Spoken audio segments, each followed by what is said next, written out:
क्या विकास भाई क्या करो तारो? अरे कुछो ना, बस करोड़पति बने गई थी। अरे तू करोड़पति बने वाला बारा, ऊ कैसे हो? अरे तोहरा के हम ना बताए, अगर तोहरा के हम बता देनी कि 49 रुपये में करोड़पति बने वाला ही, तू तो घर चियार देबो।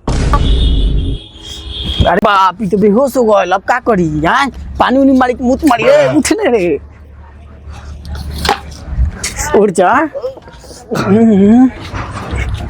करोड़पति बने के बाद क्या कि हम सारा पट्टीदार सरवा नहीं के चाहत कि आगे हम बढ़ी। तू नहीं बन पेबे करोड़पति, नहीं हो तोरा से अभी गांड चियार दी बड़े, तभी तू सुनबे तो और चियार देबे। भैया भैया क्या हो भैया, हम कहने करोड़पति बन सकीला? अरे करोड़पति बने खातिर हाँ खूबसूरत, हाँ स्मार्ट, हाँ ओकर ला औरत चाहिए। हाँ बाकी तोरा पास तो बाने, तोरा पास तो करिया बा भैंस, कैसे बनबा करोड़पति? समझला? हाँ घोप घोप तू खाली बता दो हम कैसे ड्रीम लेवल पर करोड़पति बन जाए। बनला के बाद हम मेहरारू कैसा सर्जरी करवा दे, हम कटरीना कैफ लिखा उजर हॉट बना दे। माधर चोद सनी लिवानी बनाओ। बहू तोहरा हम चेहरा देख के नु लागत हूँ गरीब ना अमीर बनबे, अमीर। सुन ले, देख पहले जे प्ले स्टोर पर, हाँ। ठीक बा, यहाँ सर्च करिए, कहाँ यहाँ सर्च हाँ। करिए, देखिए आ गई डीडी मिले, हाँ। आ गई, एकरा के इंस्टॉल करिए, ठीक, हाँ डाउनलोड होता है नु, हाँ हाँ तो हो दे अभी। एकरा के ओपन करनी, ओपन करनी नु, एमे कैप्टन लगाइए, कैप्टन बनिए लगाइए, जेकरा कि तू 1 करोड़ ने हाँ 3 करोड़ 3 करोड़ के पति भैया, हमरो बने के बाद 3 गो के पति, मतलब 3 करोड़ के पति। 3 करोड़ ना, हाँ पूरा 5 करोड़ के मालिक बन जाइबे। ठीक बा ठीक बा, ठीक बा नु, चल ठीक बा, शाम के फोन करिए जब अच्छा। टीम लगाइए तो। ठीक बा ठीक बा, ठीक बा चलती हम। ठीक बा भैया। कतनी भैया के फोन लगा ले तो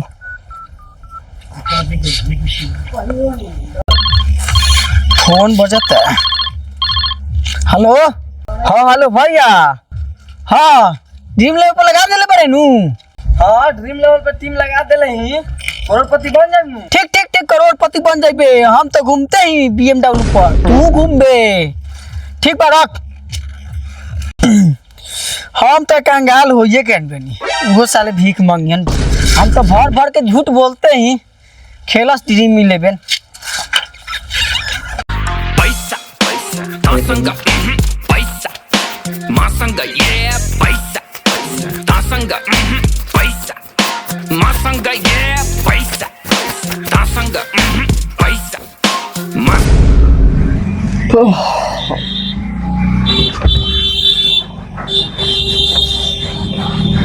लास्ट तो 3 करोड़ के मालिक बनिएगा। देखे तो है साला, ये तो जो 49 रुपये लगे ले रही वो हार गई। हम लो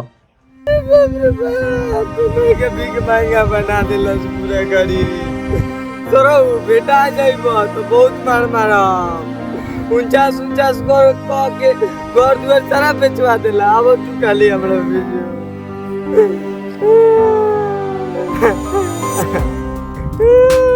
रे काय रोज पर रे। अरे सर तू कहला ना ले कि ड्रीम लेवल पे लगा 49 रुपये करोड़पति बन जाए।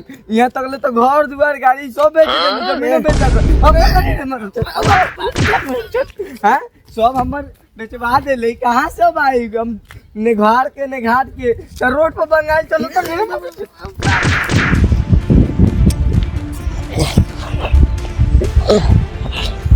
तो सराउ हमरा के बर्बाद कैले रहल ह।